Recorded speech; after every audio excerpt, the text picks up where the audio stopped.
Support for Food is Love is provided by Wild Alaska Salmon and Seafood. 100% fisherman family owned, independent seafood sourcing. Catching, processing, and delivering seafood directly to the consumer's front door. From caught to bought, wild salmon direct from the fishermen. Information at wildalaskasalmonandseafood.com.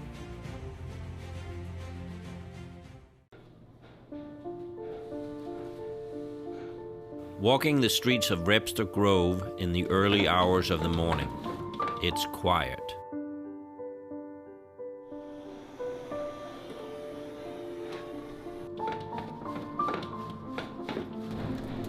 The only sound is the buzzing of the streetlights and my own footsteps. But somewhere, someone has already started making dough and tempering a wood oven. I don't know if it's my intuition or my sense of smell. I can't help but feel drawn towards a corner storefront.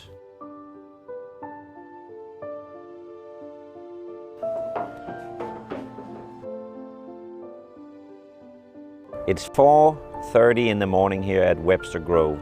I mean, we're literally the only ones in town right now. The aroma coming from the Balkan Treatbox, unbelievable. And they're already working away. I'm gonna have to go in there and check it out.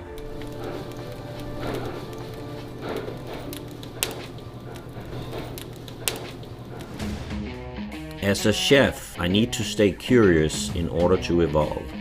For me, that means looking beyond a great meal to learn more about who made it and what inspires them to cook. Every great city has great food. I'm going on a journey around the world right here in St. Louis to find good food and experience other cultures. I'm on a quest to find passionate chefs who cooks from the heart. Because food is love. It's gonna be delicious. Food is love. Love your food. Long before the sun crests the famous St. Louis skyline, they are hard at work here. Lauren and Edo Nalik own and operate the trending lunch spot, the Balkan Treatbox. They have created a menu that encapsulates the best parts of street foods from the Balkans. These two spend their early mornings making and weighing out dough, then baking it in a wood oven they built to replicate the bread of Edo's motherland, the former Yugoslavia. But the story of how the Balkan Treatbox came to be is about more than just bread. In fact, you might even say it's a love story. It's the story of how Lauren, a St. Louis native with a diverse culinary background, met Edo, a Bosnian immigrant to St. Louis, and how together they gave birth to a growing phenomenon known as the Balkan Treatbox. Thank you. Okay. My Viking friend. No, this is like perfect. This is just how my childhood right here. The dough, early in the morning. The bread is the heart and the soul of what you're doing, right? Don't you think? Yeah, absolutely. Now say again how you say this. Somos? Somun. Somo? Somun. Somun. Somun, yeah. It's a Turkish last name. Written records, they date back to the 1500s. They say that it was made in Sarajevo by a man named Somun. Sole purpose for it was for it to be baked quick to feed the masses. And fittingly, that's what they do here. They feed the masses. But how did Somun, from half around the world, come to find its way here in St. Louis? Bosnians like Edo, driven from their country during breakup of Yugoslavia, started relocating to St. Louis in the 90s. For me, the best stuff to eat is a hot somun and some kaymak. It's something like comforting about buying fresh bread made that day. I was 10 years old when the war began. I do sometimes miss my home. The community here is pretty big. I mean, yeah, up to 70,000 Bosnians in St. Louis. They started coming in 93, few families, you know, and then throughout the 90s up into like 2000, 2001. I think 98 was the largest influx. Fast forward to today, the St. Louis neighborhood of Bevo, it's known as Little Bosnia. You know what, I wonder if we can go into the Bosnian Chamber of Commerce, if there's somebody there. This is so cool, you know, we are exploring Bosnian food in St. Louis. There's so much to see here, not only exploring the food, you know, go and experience a different culture. There's a lot of Bosnians living here. The community is referred to as Little Bosnia. This is a replica of a fountain there is in Sarajevo. It's called a Sibila. In fact, when they dedicated this in 2013, the Bosnian president at the time came here to the groundbreaking. That speaks to the community of Bosnians. We have here in St. Louis the biggest community outside of Bosnia. This shows if there is anywhere to find good Bosnian cuisine outside of Bosnia, it would be right here in St. Louis. A phone call to our friend Ido, and he arranged for us to meet his former employer and pillar of the Bosnian community to learn more about the Sibyl and how so many Bosnians came to live here. People of Bosnian community give the money to build that monument. It's exact replica of Sebilj in Sarajevo. Okay. So that this was our gift to city of St. Louis for their hospitality to us for 250th birthday. This is Sadik, owner of Taft Street Restaurant, a Bosnian refugee who, like many others, built a new life in St. Louis after leaving his home country in the aftermath of political breakdown and war. We came with nothing. Yeah. I have a $58, $58 US when I come in United States. I'm coming from a town that have about 2,200 people in 1991. Right now, maybe 180. 180? We have 3 times more houses than people. A lot of young people die. Yeah. A lot of young people die. Innocent, a lot of lives destroyed. When they left my house, they took everything. It was just shell. Windows, doors, lights, even wires for the lights.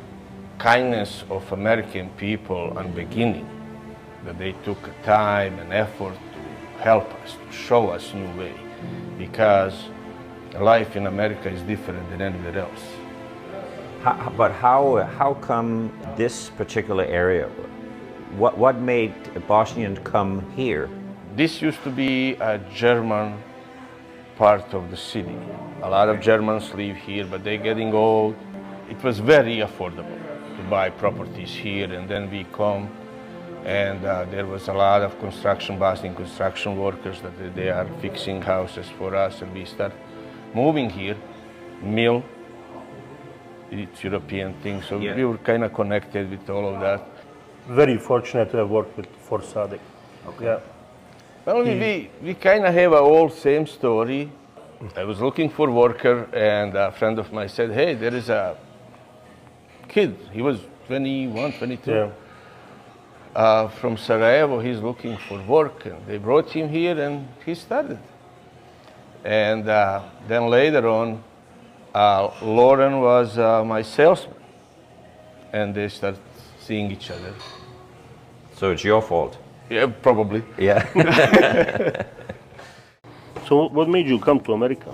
You know how it is when you meet a woman, things change, right?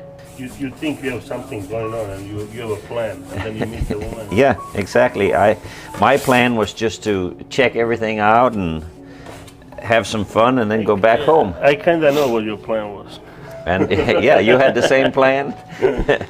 I came 2004. We met in 2006, yeah. She always talked about owning a place, right? She wanted to have like a cafe, you know? Yeah. Like she would sell sandwiches and stuff. She was a chef. She missed the kitchen. She was very much interested in making Bosnian food. She was cooking with my aunt here, my other aunt here, and uncle. Then we started playing with the idea to open a place where we serve foods from back home. We thought that with the right approach, we can gain a following. Well, I'll say you gained a big following. So we decided for her to go back to Bosnia to experience the culture, you know, to eat the food. She went there. She stayed with my parents. But had she met your parents before that? No.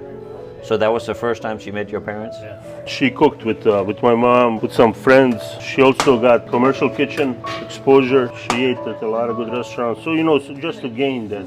So she came back, and then we started talking about how will we put that into action. And the most feasible at that time, for us that made sense, was to have a food truck and see how people respond. One thing that she had to have on that food truck was a wood burning oven. A wood oven on a food truck? That was sure to raise questions. So she said, I'm going to do a wood burning oven. And I said, Edo, come here. I sit down and talk to him, and I told him, hey, this woman is crazy. She's gonna burn you while you are driving from point to point. She did not let us mess her up. She did right. She went in Sarajevo, she went from one place to another to learn from different cooks. There is always small things that they can make food better, you know that. Yeah. So she get right thing, and look at her, Yeah. look at them. They're standing in line outside. Yeah. The success of the food truck has grown into a staple of the Wester Grove community, proving that the influence of the Boston culture in Bevo has reached well beyond its Seville and into other parts of the city. This starts to be my favorite time of day because our neighbors will walk their dogs. Yeah. And so I think that was kind of the coolest thing that we learned. When you open a restaurant, you're not really just opening a business, you really become part of the community. The influx of the Bosnian population when they were refugees here, this whole other culinary scene was opening up down in Bevo Mill.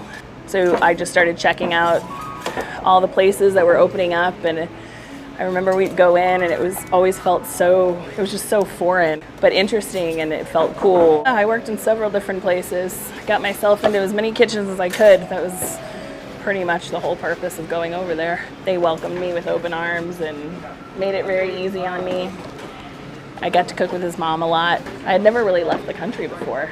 It really changed who I was, that trip. In one dish that you decide to make, and maybe it's a flavor profile that they've never had before, and then they love it and now they're curious. It's becoming American food.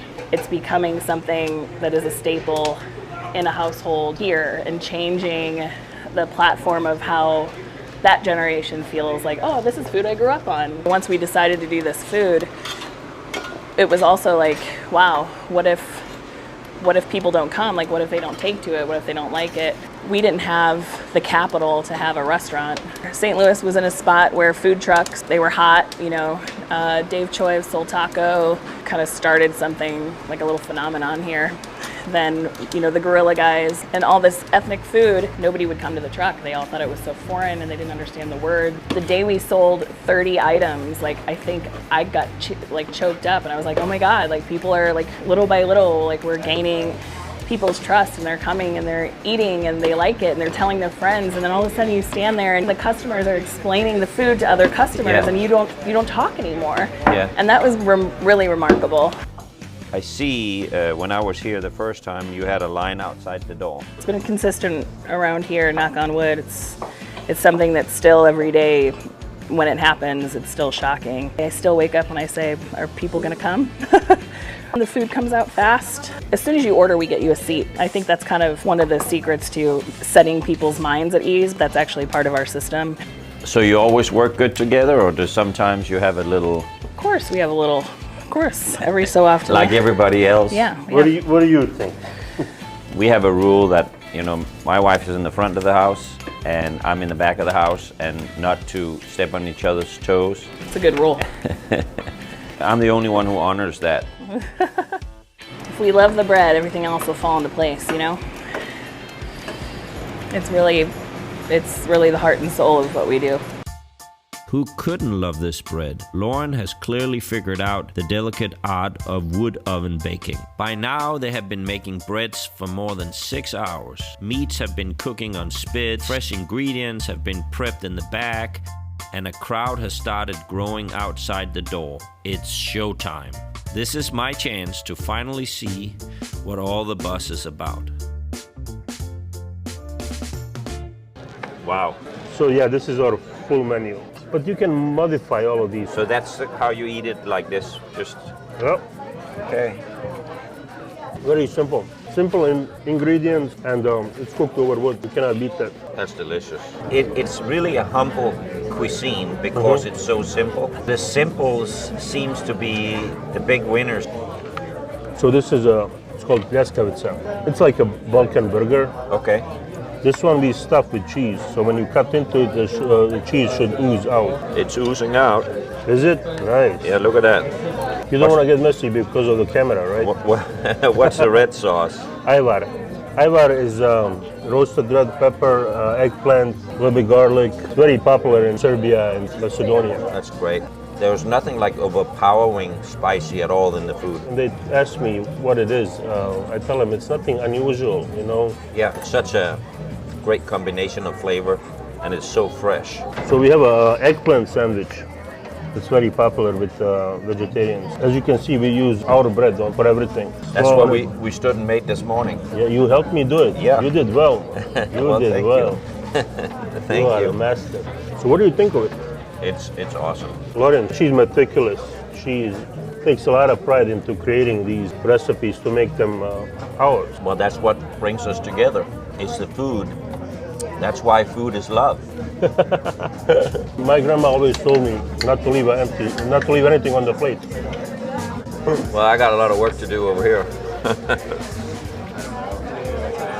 After trying everything on the menu and putting in nearly 8 hours at the Treatbox, I'm leaving to let them tend to the masses. But as night falls, I find myself back on the streets of Webster Grove, this time on my way to a family dinner of more traditional Balkan food Lauren has prepared at her home.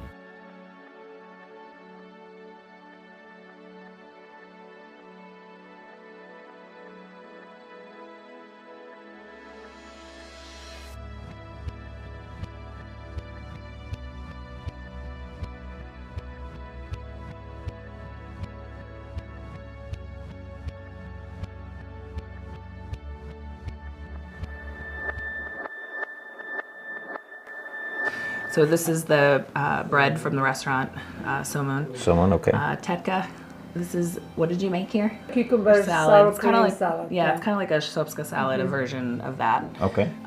This is a tarhana style of soup. So basically, Edo's mom and dad took tomatoes and fermented them and dried them, mixed them with flour, and made these tiny little dumplings that cook up like pasta, and it's just really the texture. It's fun to eat. It's fun to eat. Okay, and you said this is the first time you made it? This is the first time I've made this. So Oh, wow. this has been, they brought the tarhana 2 visits ago, yeah. Yeah. It's been in my freezer. I've been saving it for a special occasion, so. Well, thank you. You're welcome. I appreciate that. You're welcome. Here we have sarma. So this is a red cabbage. I mean, you'll see it mostly with green, but because I had it on hand. Okay. This is what we do. This is a cabbage salad, kupus. So this is just simple vinegar, salt, pepper, cabbage. This is zelenica. So this is a style of pita that is very traditional everywhere through the Balkans. This is a spinach and cheese. You can do potato, you can do burek, which is beef and onion usually. It's beautiful. It looks great. So we have a wine, red wine from Croatia, and then this is ayran, which is like a yogurt drink. So yeah. All right. Let's dig in, guys. The thing about Bosnian cuisine is it's influence from East and West. So Yeah. we were part of the Ottoman Empire for a long time, and then the Austrian-Hungarian Empire took over. Yeah. They stayed for a bit. So it started with you trying to please your husband. That's why did. you did all this cooking? We've had a conversation where like a few women that I know, they end up marrying somebody from another culture, and then they're, missing the food, or there's nobody cooking it, or, whatever the case may be. You find yourself wanting to like make that Yeah. for them. Food is love. The food is love. This is right here. Cheers to that. I feel the love. I feel the love right here. Thank you very much. Oh yeah, absolutely. Putting the menu together was just like, okay, well, why don't we do a combination of all the street foods that I kind of fell in love with, during the trip. So between like Bosnian staples and than things from other places, you know, putting that menu, that small, tight little menu together. And I knew that if we were gonna do it, and it was gonna be me making this food and putting it out there for the masses in the way that we did, it had to be right. When I visited first time in 2011, I was amazed by the lack of Bosnian cuisine, and that, you know, what you could get, it was way different than the stuff that I'm used to, you know, from back home. And it's crazy to me that it took, you know, Lauren here, who's American, to create something so authentic that it tastes like back home. I also talked to a lot of people and they agree with, you know, she replicated the authentic stuff that we have at home. I'm glad that, you know, she did it, and makes us feel more at home here, you know? Yeah, I mean, and so she got the stamp of approval from the Bosnian community. That was pretty important, I'd say. But yeah, now she's there, you know, like now she can sell it back in Bosnia too, I think, you know? So the soup, is that a side dish, or we don't like eat that first like you normally do? Or? You have to have something broth. Okay. This is good for digestion. There's something about like walking through the streets and smelling the wood, and it's intoxicating, and it's something that you don't forget. This one is romašice, is the butter, sour cream, coconut, oil, sugar, and eggs. It's kind of like a shortbread cookie, but a lot of the desserts there, you know, they're using a sugar syrup, obviously, because of when they were created, it was a way of preserving things. Yeah. So most of the desserts there you'll see are like saturated in this like sweet syrup. So really this is a shortbread cookie, so it's gonna be really familiar for you to taste. And we have baklava, and here I just did some almond stuffed dates, and they're just dipped in chocolate. Yeah. Just dipped in chocolate. Just dipped in chocolate, yeah. Don't worry about it. And then you have some cinnamon and rose and mint tea. The tea is so good too. Somebody from a culture, like something happens, a war, and they immigrate to a city, and they're trying to figure out how to find work, and it's hard to find work, and you know, they're trying to figure out how to work for themselves and make a life for themselves, and then also trying to make everyone else within that community feel at home. Yeah. So somebody always steps up and opens a restaurant. It really feeds the community. It's the heart and soul of those communities. Almost 20 years later, now it's becoming something where this is becoming an American staple, because they are now Americans and they are citizens of this country, and they're providing this food to communities that aren't just Bosnian. They're American, they're, you know, maybe they're Latinas, they're Latinos, Spanish, maybe they're Italian, Irish, German, you know, and then all Indian, and then all of a sudden, you know, they're like, I love this dish, like I'm gonna look up the recipe, and then they make it, and then their kids grow up on it, and that's how we make American food. That's what American food is. You know, little by little you become part of the culture, but you know, you can really feel the hospitality when you come to your restaurant. You feel so welcome by everybody there. I mean, I sensed that right away when I came there, and I mean the same thing today. You come in here and everybody is, you know, I feel the love. Now you're part of the family. And thank you very much. You're stuck with Thank you very much. I mean, it's been such a pleasure. You guys are great people. You're gonna do great. Thank you. Make me like see you on TV next time. Like. My experience here has been all about relationships. The relationship between a husband and a wife, oven and the bread, a city and its people. A lot of us who came here with barely anything to achieve something, to build something, it takes a lot of hard work. Bosnian people are hardworking people everywhere. See him, me. That's what makes the United States so great, is that it's not just like what we talk about as American food. Like, to me, this is American food. The way a city has assimilated to a new culture. Love your food. And the new culture in turn enriches the city. This is a good example of how food can comfort us and in its own way help heal a small part of something that is missing. Call me romantic. Yeah. But I think there is something to be said about the love between Ido and Lauren. A love that they poured into a wood-burning oven. An oven that has introduced a city to its own Bosnian culture and helped bring a taste of Balkan heritage to both those who never had it and those who had to leave it behind. Food is love. What I've seen here only proves my belief. I'm eager to get back into my own kitchen to put my spin on a few new things that I've learned. So the inspiration here, I drew some influences from my time at the Balkan Treatbox, mixed it with a little bit of my heritage, a Scandinavian influence here with some smoked salmon on top of pide with the kaimak cheese on it. There is a relish, cucumber, capers, ground black pepper, and fresh chives. One Bosnian smoked salmon going out. Food is love. Go cook for somebody. What do you say for skål? Yeah. In Denmark it's skål. Živjeli. Shivali. Živjeli.